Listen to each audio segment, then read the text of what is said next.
اس نے زنجیر کا دوسرا حصہ بالوں سے آزاد کروا کر سامنے کیا تو اس کے درمیان لٹکتا ہوا وہ نام دیکھ کر ارحم کے ہاتھ بے دم ہو گئے۔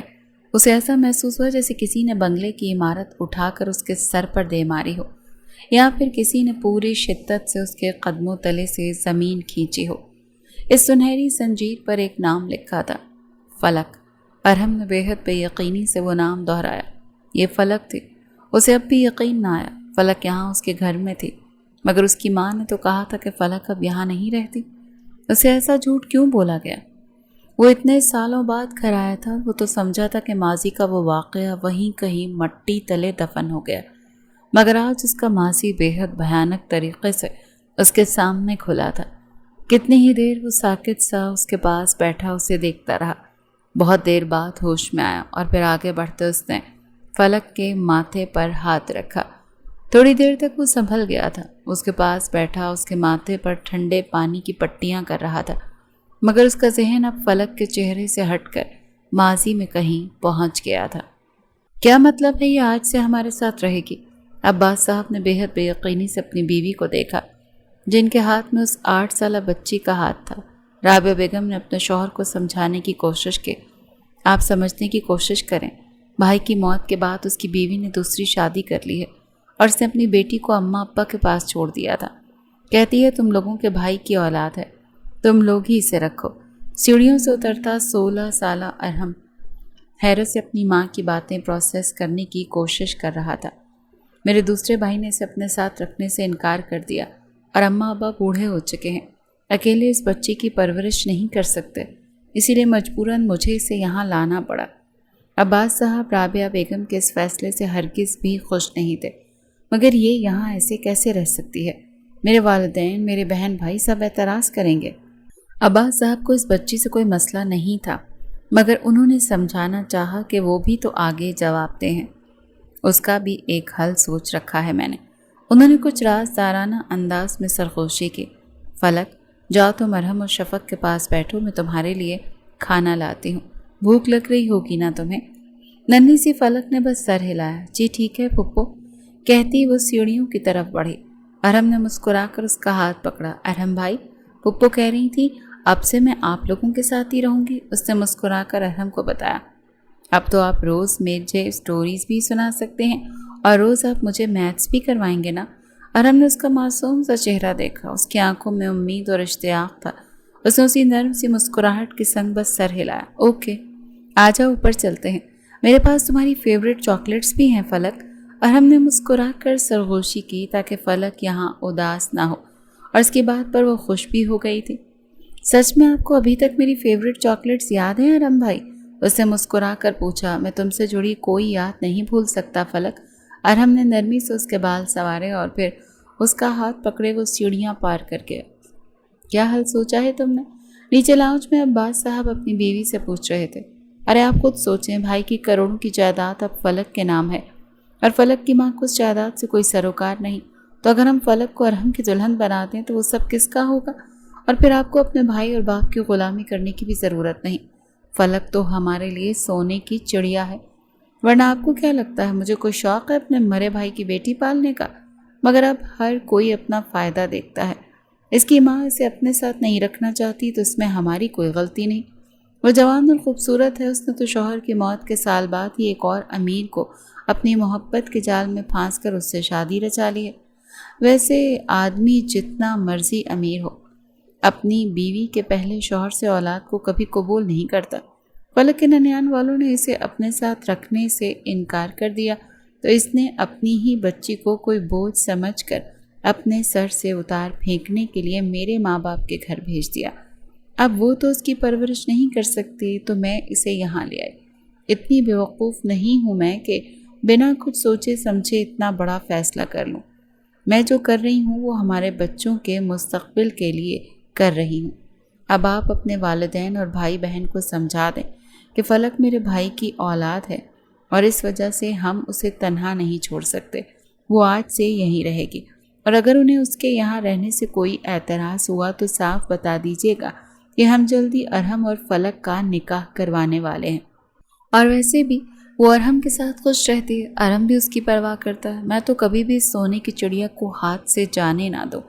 وہ اب سکون سے صوفے پر بیٹھتی اپنے شوہر کو اپنے منصوبوں سے آگاہ کر رہی ہیں، اور اب رابعہ بیگم جانتی تھی کہ عباس صاحب اس سے بے حد متفق ہیں، مگر ارحم کو کیسے راضی کریں گے؟ فلک تو بچی ہے، وہ تو چلو ہماری باتوں میں آ ہی جائے گی، مگر ارحم اب بچہ نہیں رہا، اپنی عمر سے 4 سال بڑا لگتا ہے۔ انہوں نے ایک اور پریشانی ظاہر کی۔ ارحم کی آپ فکر نہ کریں، اس سے میں خود بات کر لوں گی۔ اپنے بیٹے کو کیسے اس نکاح کے لیے راضی کرنا ہے وہ میں اچھے سے جانتی ہوں، آخر میں ماں ہوں اس کی، اور ماں اپنی اولاد کی رگ رگ سے واقف ہوتی ہے۔ انہوں نے سکون سے جواب دیا، کیونکہ ان کے ذہن میں مستقبل کے سہانے خواب گردش کر رہے تھے۔ یہ آپ کیا کہہ رہی ہیں ماما؟ فلک سے نکاح؟ 9 سال کی بچی سے؟ وہ ارحم اپنی ماں کی بات سنتا سناٹوں میں آ گیا تھا۔ فلک کو یہاں آئے کافی ماہ ہو چکے تھے۔ شروع میں تو عباس صاحب کے بڑے بھائی بھابھی اور والدین نے اس بات کی مخالفت کی تھی، مگر عباس صاحب اور رابعہ بیگم نے سب کو یہ کہہ کر مطمئن کر دیا تھا کہ وہ فلک کو اپنے ارحم کے لیے پسند کر چکے ہیں اور کچھ عرصے میں ان کا نکاح بھی کروا دیں گے۔ اور آج بالآخر رابعہ بیگم نے اپنے بیٹے سے سیدھی بات کرنے کا فیصلہ کیا۔ میں جانتی ہوں ارحم کہ وہ بچی، مگر تم خود سوچو نا، وہ کب تک ایسے ہی ہماری دہلیز پر پڑی رہے گی؟ تمہارے دادا اور تایا وہ تو فلک کے یہاں رہنے کے لیے ہرگز بھی خوش نہیں ہیں، مگر میں تو اس کی پھپھو ہوں نا، میرے لیے تو وہ ساری میرے بھائی کی آخری نشانی ہے، تو کیا میں اسے ایسے ہی لاوارث چھوڑ دوں؟ اس کی سگی ماں کو بھی اس کی کوئی پرواہ نہیں، اس نے جب فلک کو چھوڑا ہے ایک بار بھی پلٹ کر نہیں دیکھا۔ میری دوست اس کے شوہر کو جانتی ہے، وہ بتا رہی تھی کہ اس کے ہاں بیٹا ہوا ہے۔ اب اس کی ماں نے بیٹے کو بھی تو سینے سے لگایا نا، تو فلک کو کیوں چھوڑا؟ کیا وہ اس کی اولاد نہیں تھی؟ صرف اس لیے کہ اس کی رگوں میں تمہارے مرے ہوئے ماموں کا خون تھا، یا پھر وہ ایک لڑکی تھی جسے حالات کے رحم و کرم پر چھوڑ دیا گیا؟ ابھی تمہارے بابا اس پوزیشن میں نہیں کہ ایک الگ گھر لے سکیں جہاں ہم چاروں فلک کے ساتھ جا کر رہ لیں۔ اب ہم جوائنٹ فیملی میں رہتے ہیں تو بہت سی باتوں کو دیکھنا پڑتا ہے۔ اگر تم فلک سے نکاح کر لو گے تو پھر صرف میرے مرحوم بھائی کی بیٹی نہیں رہے گی، وہ اس گھر کا فرد بن جائے گی جسے کوئی بھی یہاں سے نکالنے کا سوچ بھی نہیں سکے گا۔ اور ابھی تو میں صرف نکاح ہی کروانا چاہتی ہوں، نکاح کے بعد سب کچھ ایسے ہی چلتا رہے گا، جب وہ بڑی ہو جائے گی تو رخصتی کروا دیں گے، اور پھر وہ ہے بھی اتنی پیاری۔ رابعہ بیگم نے اس کی کمزوری پر وار کیا، وہ جانتی تھی وہ فلک کی خاطر اس کی حفاظت کے لیے نکاح ضرور کرے گا۔ آپ کی بات ٹھیک ہے ماما، لیکن ابھی وہ چھوٹی ہے، اور کیا پتہ وہ اس نکاح کے لیے راضی بھی نہ ہو۔ ارحم نے انہیں سمجھانا چاہا۔ فلک کی فکر نہ کرو تم، میں نے اس سے بات کی تھی، اسے اور کوئی مسئلہ نہیں ہے۔ ہم وہ بھی نکاح جیسے مقدس رشتے اور اس کے بعد کی ذمہ داریوں کو نہیں سمجھتے، مگر وہ تمہارے ساتھ رہنا چاہتی ہے۔ اگر تمہیں میری باتوں پر تسلی نہیں ہوتی تو تم خود اس سے پوچھ سکتے ہو۔ وہ ارحم کو پیار سے سمجھا کر اس کے کمرے سے نکل آئی تھی۔ ارحم کچھ دیر وہیں بیٹھا اپنی ماں کی باتوں پر غور کرتا رہا۔ کل کو فلک بڑی ہو جائے گی، اس کے سوا گھر میں اور لڑکے بھی تھے جو بڑے ہو رہے تھے، تو کیا وہ برداشت کرے گا کہ اگر کل کو کوئی فلک کو غلط نگاہوں سے دیکھے؟ اسے فلک کا تحفظ عزیز تھا، وہ اسے بچپن ہی سے اچھی لگتی تھی، ماموں کی بیٹی، مگر 2 سال پہلے ماموں کی ڈیتھ ہو گئی۔ ممانی کا رویہ پہلے بھی بہت روڈ ہوتا تھا، اور وجہ یہ تھی کہ فلک کے والدین کی شادی خاندان والوں کی پسند سے تھی، اور فلک کی ماں فائزہ کسی اور کو پسند کرتی تھی، اسی لیے شادی کے اتنے سال بعد بھی ان کے درمیان محبت کبھی پیدا نہ ہو سکی، اور یہی وجہ تھی کہ انہیں فلک اپنی ہی بیٹی ہونے کے باوجود بری لگتی تھی۔ جس یتیم بچی کو اس کے باپ کی موت کے بعد اس کی اپنی سگی ماں نے بنا کسی غلطی کے چھوڑ دیا ہو، تو پھر کون اس کا محافظ بنے گا؟ اس کے پاس تو اپنا ماں تھی اور نہ ہی باپ۔ وہ اپنے کمرے سے باہر نکلا، اس کا رخ فلک کے کمرے کی طرف تھا۔ اس گھر میں ذوالفقار خان کی فیملی رہتی تھی، ان کے 3 بچے تھے۔ سب سے بڑا بیٹا خالد، جن کی بیوی نازیہ بیگم تھی، ان کے 3 بچے تھے، بڑا بیٹا فاخر، اس سے چھوٹی آنیہ اور اس سے چھوٹا فہام۔ خالد صاحب سے چھوٹی ماں جبین تھی، جن کی ایک ہی بیٹی تھی عیشہ، اور اس سے چھوٹے عباس صاحب تھے، ان کے 2 ہی بچے تھے، بڑا بیٹا ارحم اور چھوٹی شفق۔ شفق فلک سے 2 سال بڑی تھی اور وہ فلک کو پسند نہیں کرتی تھی۔ اسے ایسا لگتا تھا جیسے فلک اب اس گھر میں آ گئی ہے تو اس کے والدین اور بھائی کی محبت پر ڈاکہ ڈالنا چاہتی ہے، اور اسی وجہ سے اس نے اپنا کمرہ فلک کے ساتھ شیئر کرنے سے انکار کر دیا تھا۔ تو پھر رابعہ بیگم نے دوسرے فلور پر موجود اسٹور روم کی صفائی کروا کر اس کمرے کو فلک کے رہنے کے لیے بہتر بنا دیا تھا۔ وہ کمرے کے دروازے پر دستک دیتا اندر آیا تو فلک کرسی پر بیٹھی شاید اپنے اسکول کا کام کر رہی تھی۔ رابعہ بیگم نے اسے بھی شفق کے ساتھ اسکول میں ایڈمٹ کروا دیا تھا۔ سونے کی مرغی سے اگر سونا حاصل کرنا تھا تو اسے اچھی خوراک بھی تو دینی تھی نا۔ دروازہ کھلنے کی آواز پر فلک نے دروازے کی طرف دیکھا تو ارحم کو دیکھ کر وہ ہلکا سا مسکرائی۔ ارحم اس کے سامنے بیٹھ کے کنارے آ بیٹھا۔ کیا کر رہی ہو فلک؟ مسکرا کر پوچھا۔ وہ صبح اسکول میں ٹیسٹ ہے نا تو بس وہی یاد کر رہی تھی۔ فلک نے بھی اسی نرمی سے بتایا تھا۔ ماما نے تم سے میرے بارے میں کوئی بات کی؟ اس نے سمجھ نہ آئے وہ اس معصوم سی لڑکی سے نکاح کے بارے میں کیسے پوچھے۔ فلک اس کی بات پر پہلے تو حیران ہوئی۔ ہاں پپو نے بتایا تو تھا کچھ، وہ کہہ رہی تھی ہمارا نکاح ہوگا، اس کے بعد میں ہمیشہ کے لیے آپ کے ساتھ رہ سکتی ہوں۔ انہوں نے مجھ سے پوچھا تھا کہ میں کیا چاہتی ہوں تو میں نے انہیں بتا دیا کہ میں تو آپ کے ساتھ ہی رہنا چاہتی ہوں۔ کیا آپ میرے ساتھ نہیں رہنا چاہتے؟ آپ کی تائی اور دادی کل بات کر رہی تھی کہ میں فالتو کا بوجھ بن کر اس گھر میں آ گئی ہوں۔ ارحم بھائی کیا میں بوجھ ہوں؟ اس نے معصومیت سے پوچھا تو ارحم کے دل کو کچھ ہوا۔ ہرگز نہیں فلک، تم تو شہزادی ہو۔ اس نے پیار سے فلک کا ہاتھ سہلایا۔ پپو کہہ رہی تھی اگر نکاح ہو گیا تو پھر مجھے کوئی بوجھ کہہ کر اس گھر سے نکالے گا نہیں اور میں ہمیشہ کے لیے آپ کے ساتھ رہوں گی۔ کیا آپ مجھے اپنے ساتھ رکھیں گے؟ اس نے معصومیت سے سوال پوچھا تو اس کے نزدیک نکاح کا مطلب ہمیشہ کے لیے ساتھ رہنا تھا۔ ارحم چند پل اسے دیکھتا رہا۔ فیصلہ ہو چکا تھا، ہاں ہم ساتھ رہیں گے۔ اس نے فلک کی بھیگی آنکھیں صاف کی تو فلک مسکرا دی۔ ہاں وہ فلک کو محفوظ رکھنے کے لیے نکاح کرنے کو تیار تھا۔ اب پھر کیا؟ ارحم کے ہاں کرنے کی دیر تھی کہ رابعہ بیگم اور عباس صاحب نے تو فوراً ان کا نکاح کروا دیا تھا۔ فلک خوش تھی، بس یہی سوچ کر اب وہ ارحم کے ساتھ رہے گی۔ اس سے زیادہ اسے اس نکاح کے بارے میں کچھ علم نہیں تھا۔ ارحم کے انٹر کا رزلٹ بہت اچھا آیا تھا اور وہ بے حد خوش تھا اور اس نے اسٹڈی ویزا کے لیے آؤٹ آف کنٹری اپلائی کیا تھا۔ رزلٹ کے فوراً بعد اور اس کی سلیکشن ہو گئی تھی، وہ اب آؤٹ آف کنٹری جا کر پڑھ سکتا تھا۔ وہ یہی خوشخبری اپنے والدین کو دینے ان کے کمرے میں آیا۔ اس نے ابھی دروازے پر دستک دینے کے لیے ہاتھ اٹھایا ہی تھا مگر اندر سے آتی آوازوں نے ارحم کو روک دیا تھا۔ کمرے کا دروازہ ذرا سا کھلا تھا اور اس وجہ سے آواز باہر تک آ رہی تھی۔ ہم نے فلک اور ارحم کا نکاح تو کروا دیا مگر اب دولت کب ارحم اپنے نام ٹرانسفر کروا سکتا ہے؟ یہ اس کے باپ کی آواز تھی۔ دولت؟ ارحم کو جیسے یقین نہ آیا۔ اس نے یہ کیا سنا؟ ابھی کچھ نہیں ہو سکتا۔ جب فلک 20 سال کی ہوگی تب بھائی کی دولت اس کے نام ہو جائے گی۔ اس سے پہلے فلک سے نہ تو وہ دولت کوئی لے سکتا ہے نہ ہی وہ خود کسی کو دے سکتی ہے۔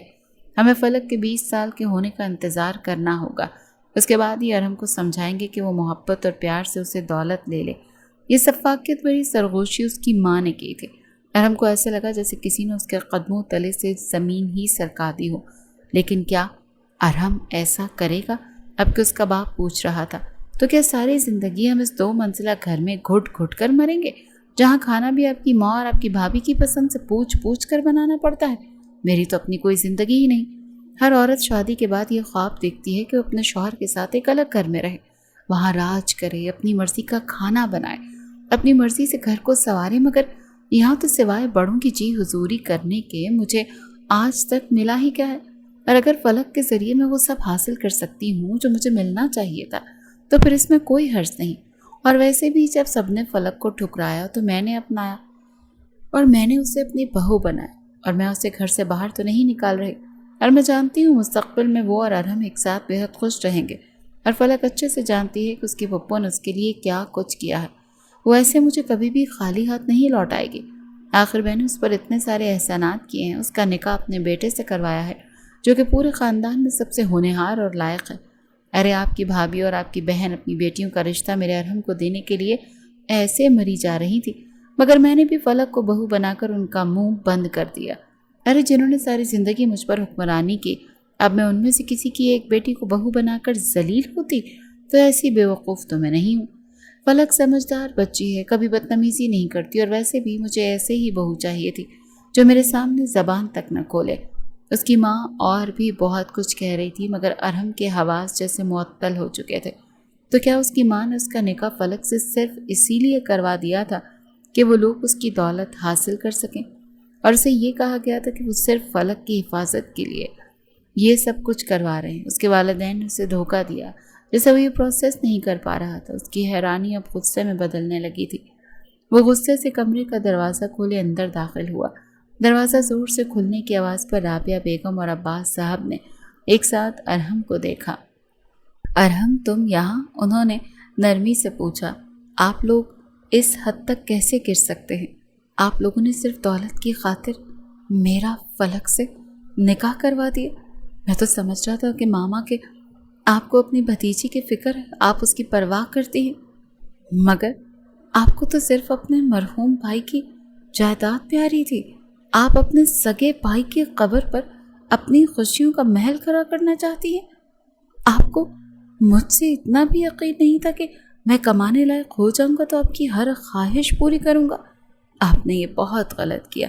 وہ تو غصے سے پھٹ پڑا تھا اور ان دونوں کو اندازہ ہو چکا تھا کہ یقیناً وہ اس کی ساری باتیں سن چکا۔ ارحم ہماری بات سنو، ہمیں وضاحت کا موقع تو دو۔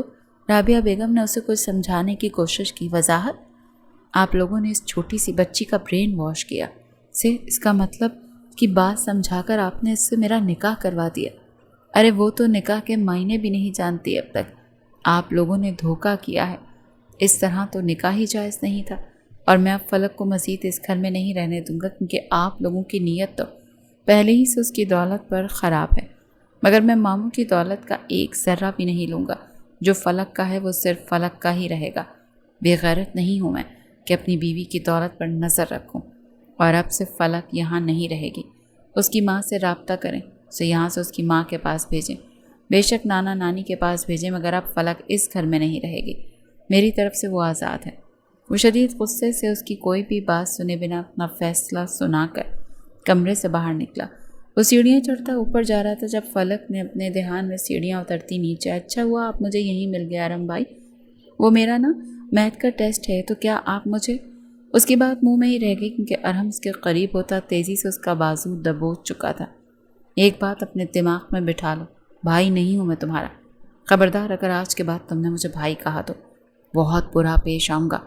وہ اتنی اونچی آواز میں چلایا تھا کہ رابعہ بیگم اور عباس صاحب اپنے کمرے سے باہر نکل آئے۔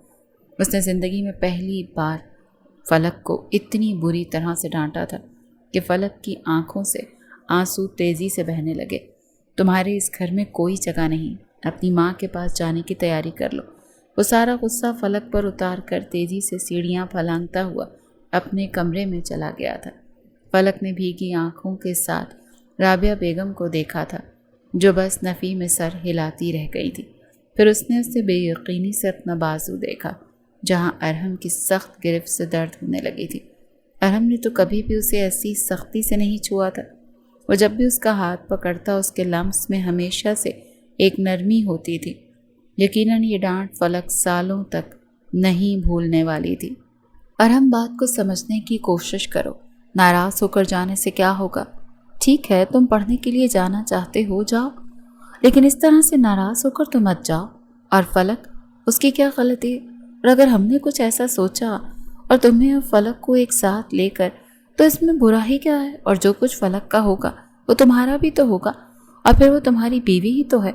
رابعہ بیگم اس کے سر پر کھڑی اسے سمجھا رہی تھی، مگر وہ ان کی باتیں ایک کان سے سنتا اور دوسرے کان سے نکالتا اپنی پیکنگ کرنے میں مصروف تھا۔ کل اس کی فلائٹ تھی اور وہ اب اپنی اسٹڈیز کے لیے باہر جا رہا تھا۔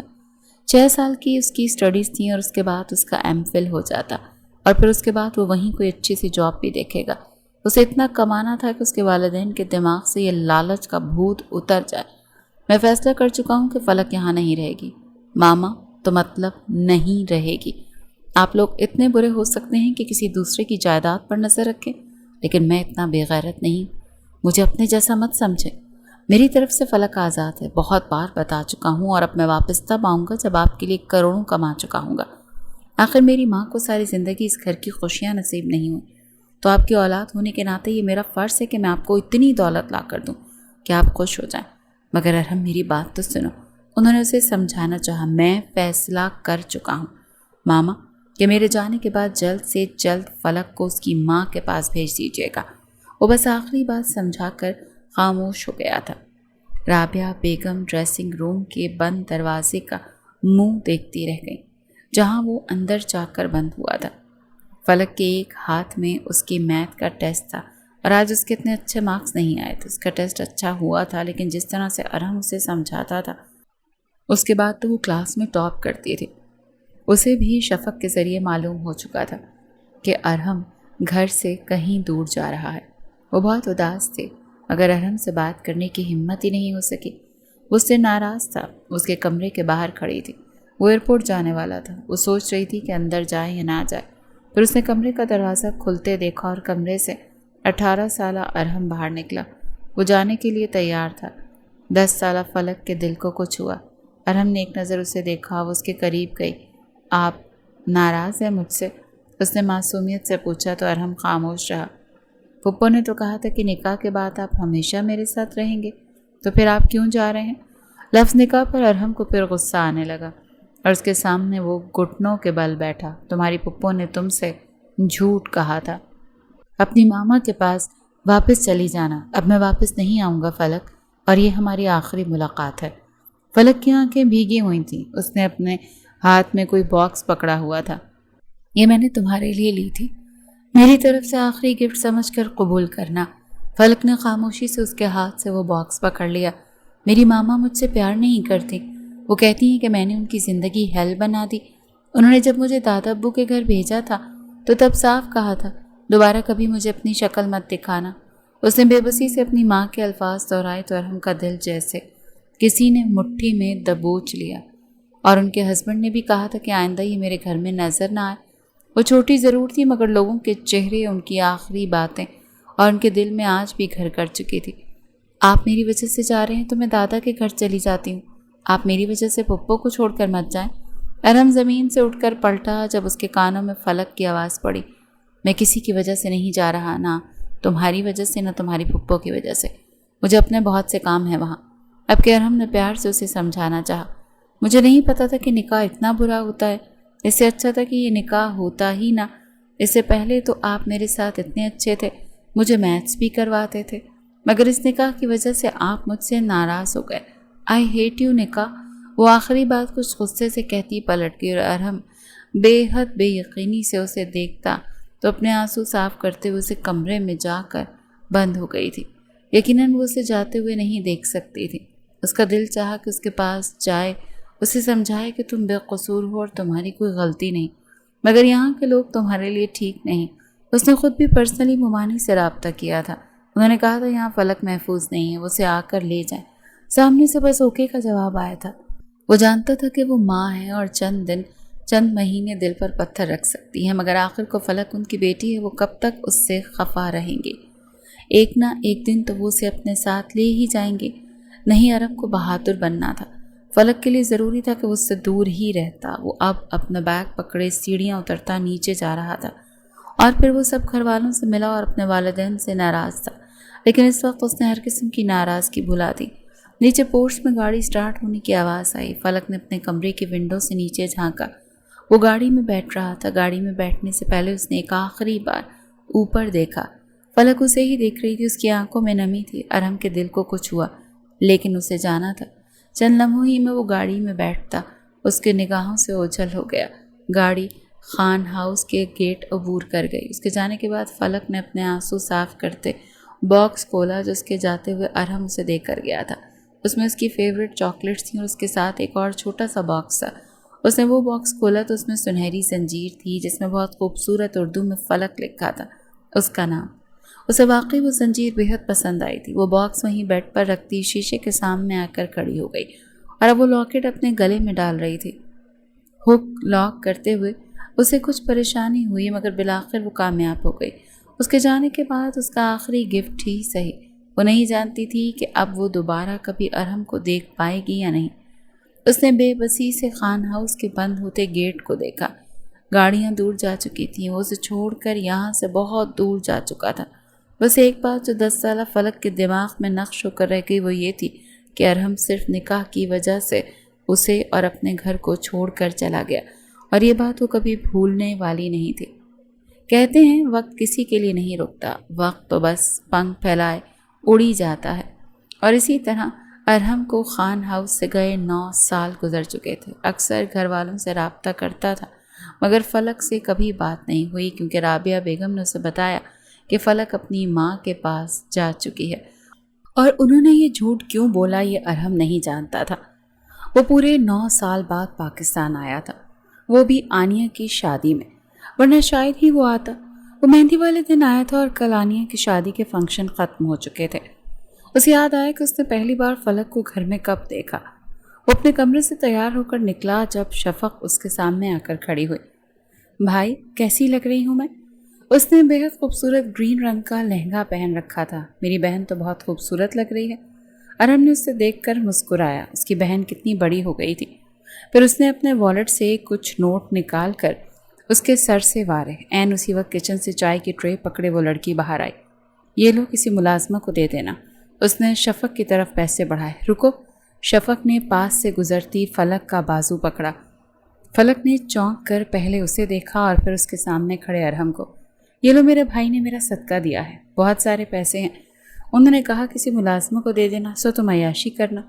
شفق کی طنزیہ نظریں فلک کے وجود پر جمی تھیں۔ فلک نے خاموشی سے پیسے پکڑ لیے اور پاس سے گزرتی ہوئی مہمانوں کی طرف چلی گئی جن کے لیے وہ کچن میں چائے لینے گئی تھی۔ یہ کون تھی؟ ارحم نے مصروف سے انداز میں پوچھا۔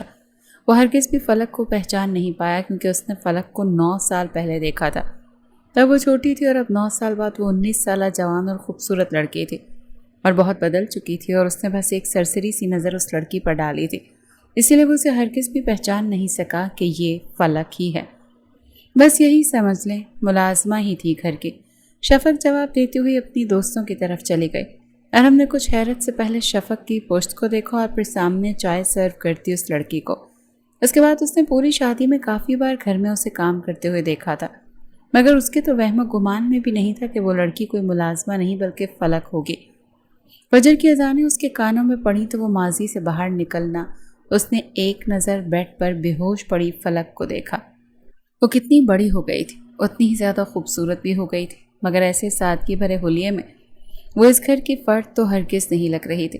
ارحم نے اس کے ماتھے پر ہاتھ رکھا۔ اس کا بخار کافی حد تک کم ہو چکا تھا، مگر کون تھا وہ جو رات کو فلک کے پاس یہاں کمرے میں آیا؟ اور فلک تو پہلے اوپر کمرے میں رہتی تھی، پھر یہاں نیچے اس کمرے میں کیوں رہنے لگی؟ اسٹڈی ٹیبل پر کتابیں بکھری تھیں، یقیناً یہ فلک کا کمرہ ہی تھا۔ اسے اب سچ کی تلاش جاننی تھی، مگر اس سے پہلے کوئی اسے رات کے اس پہر فلک کے کمرے میں دیکھتا اسے یہاں سے جانا چاہیے تھا، ورنہ خواہ کوئی فلک کے کردار پر بات کر سکتا تھا۔ ہاں وہ الگ بات تھی کہ وہ اس کے نکاح میں تھی اور اب ارحم کو وہ نکاح اچھے سے یاد تھا۔ وہ جو سمجھ رہا تھا کہ نکاح ماضی کا قصہ بن گیا، اور اب وہ چاہ کر بھی اس نکاح کو نہ تو بھولنے والا تھا اور نہ ہی فراموش کر سکتا تھا۔ کمرے کا دروازہ بند تھا، اس نے ڈم لائٹس آن کر دی تھی اور اب اس نے اسی گلاس ڈور کو دھکیلا جو باہر لان کی طرف کھلتا تھا، اور پھر وہ باہر لان میں نکل کر اسی احتیاط سے گلاس ڈور بند کرتا لان سے ہوتا لاؤنج میں داخل ہوا، اور اب سیڑھیاں چڑھتا اپنے کمرے میں جا رہا تھا۔ صبح وہ اپنی ماں سے بہت سارے سوالوں کے جواب لینے والا تھا۔ اس کے چہرے پر دبے دبے غصے کے تاثرات واضح نظر آ رہے تھے۔ یقیناً وہ اپنا غصہ قابو کرنے کی کوشش کر رہا تھا۔ فلک اسے عزیز تھی، وہ اس کے نکاح میں تھی، وہ اس کی بیوی تھی، اور اسے اس حال میں دیکھنا اس کے دل پر چھریاں چلنے کے مترادف تھا۔ جو بھی ان سب کے پیچھے ہو اسے وہ چھوڑے گا نہیں۔ فلک کو تکلیف دینے والوں سے وہ حساب لے کر رہے گا، اور یہ عہد وہ خود سے کر چکا تھا۔ خان ہاؤس پر ایک خوبصورت سی صبح کا آغاز ہو چکا تھا۔ یہ دن کے 9 بجے کا وقت تھا۔ ڈائننگ ٹیبل پر ناشتہ لگ چکا تھا اور سب گھر والے اس وقت ڈائننگ ٹیبل پر موجود تھے جب ارحم بھی سیڑھیاں اترتا نیچے آیا۔ رات کو نیند پوری نہ ہونے کی وجہ سے اس کی آنکھیں سرخ ہو رہی تھیں۔ وہ ڈائننگ ٹیبل پر کرسی کھینچتا ہوا بیٹھا۔ اس کی نظر سب گھر والوں تک گئی۔ سب یہیں تھے، تایا، تائی، اس کے دونوں بیٹے، ان کے والدین، وہ اور شفق۔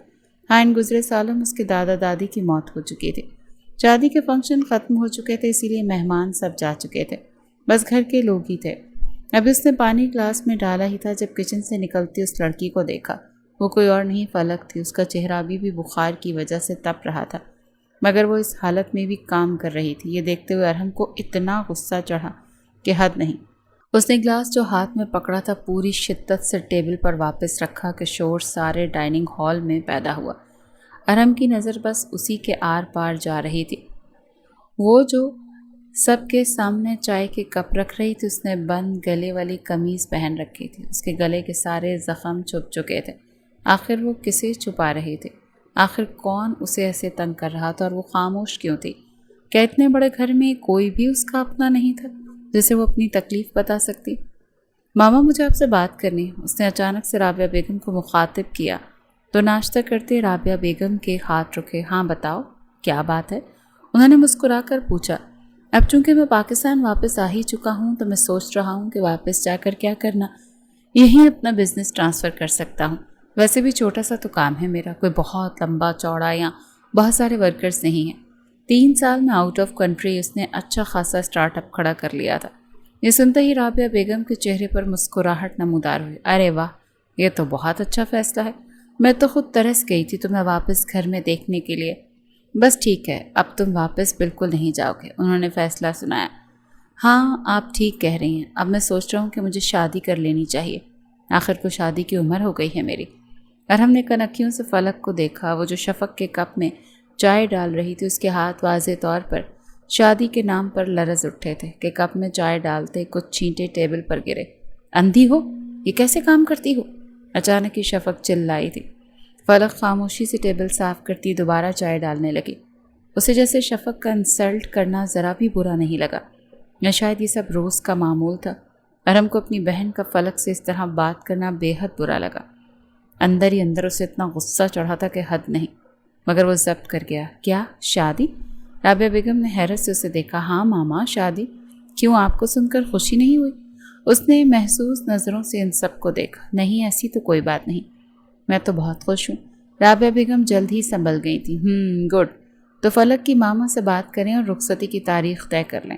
اس کی اگلی بات پر سارا ہال سناٹے میں رہ گیا. کیا فلک؟ رابعہ بیگم نے بے حد حیرت سے اسے دیکھا. ہاں ماما, فلک سے شادی کروں گا میں. آپ بھول تو نہیں گئی؟ ماما فلک سے نکاح ہوا ہے میرا, اور آپ ہی نے تو کروایا تھا نکاح.